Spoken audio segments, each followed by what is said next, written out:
Thank you. And, first and foremost, let's just look around us on the panel, and what we see is a very inclusive panel. So, you have Gopinath, you have Manish, you have Suraj, and then we have, Neha, Preeti, Shailaja, myself, and Ritvika. So, that is the reflection of the world.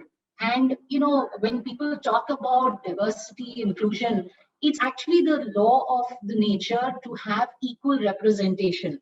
And if we really want to get the future we want going ahead, then I imperative that I'm part of Capgemini. I lead the marketing function for Capgemini in India. I also am responsible for all the clients that come into India. And the role that is most closest to my heart is that of being the diversity chairperson. And no, I'm not from HR, which also is a reflection of how Capgemini views diversity and inclusion. We believe, like Shailaja mentioned, that it is a business imperative, and hence a lot of our diversity initiatives are really driven through business and by business. We recently launched our purpose statement and the brand statement for Capgemini, which is "Get the Future You Want," and we are very clear that the future that lies ahead for this Earth and planet is going to be equitable and sustainable only if we invest in our initiatives around an inclusive world. Specific to me, frankly, I come from a tier 2 city, brought up in, Ahmedabad.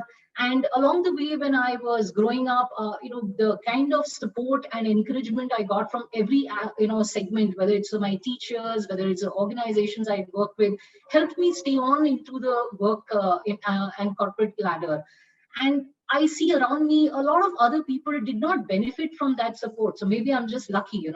And when I look around, I feel that, I need to pay back, or I need to pay forward for ensuring that the, benefits that I reaped, there are many more like me who are able to make their mark in the corporate world. So that's the reason why I'm passionate about diversity and inclusion. And yes, for Capgemini India also, we have actually recorded one of the highest growth in the percentage of women in our 1,25,000 workforce over the last year. Neha, just on that note, I wanted to congratulate you and your team as well for this wonderful initiative. 6 years back, many organizations were still talking about diversity, and I think you thought ahead and really created this wonderful platform. So kudos to you and your team, and all the very best. Thank you for inviting Capgemini to be part of this. Well, thank you, Sarika, and really a big thank you to you. And thank you to you. Thank you to all the efforts that your team is making to ensure that, imagine to be able to make a statement like that in 2020, you had the highest number of women getting hired in Capgemini. So if that could happen in 2020, then I'm waiting to see what happens in 2021. So welcome here, and it's lovely to see you actually paying it forward. So to start with, I'd love to start with something that has always been very close to Jobs for Her's heart, which is how do we get women to restart their careers? Women who stopped working for a multiple of reasons and took that career break. How do we work on getting them back into the workplace? And for this, if there are any companies that would like to talk about a specific initiative that you're running that you're extremely proud about, that would be great. I'd request you to use the raise hand feature so that I can call upon your name, or you can send it to me on chat.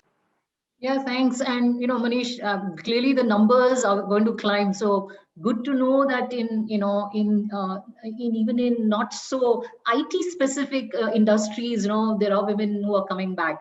That is fairly encouraging. What I would like to talk about really is what we do at Capgemini, and really I'm sure it is true for a lot of the organizations that are in the IT services side. So when we hire from campus, we have almost 50% ratio, which is women and men. And as they go through the life cycles of marriage and specifically childbirth, we see a steep decline in the women who join back.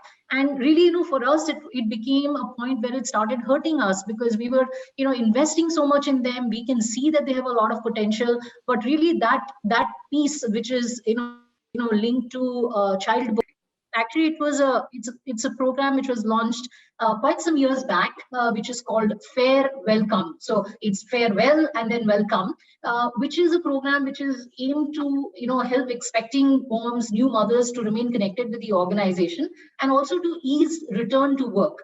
Now, I'm sure there are programs around around this.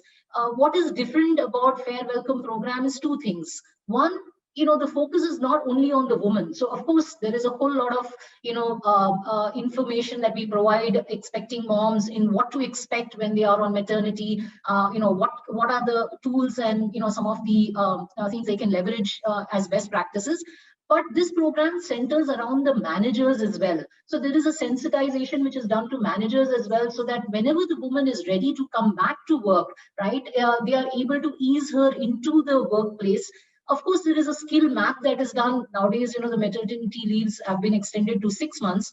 During my time, it was just 3 months, really. But 6 months, and you can take extended leave. So from a technical standpoint, they can fairly become a little dated in terms of their technical skills. So the Fair Welcome program helps assess their skills. If there is any skill gap, they help them pick up that on an online way. And when they are ready to return, they are fully ready to kind of join the organization in the best form that they are. So, really the Fair Welcome program for us is not just about, providing them comfort and information, but it's the whole environment around them.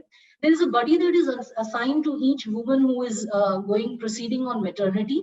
And the role of this buddy is, and it could be a male, it could be a female. So, that option is left to the lady who's proceeding on maternity. And the role of the buddy is to keep the lady informed informally about the happenings in the organization. We found many times that when the women come back, they are lost in terms of, what are the organization changes? There are priorities that have changed, structures that have changed. So the buddy's role is only to keep them informed about what are the happenings around the organization. Success, we've seen a lot of success. This program has become part of our core.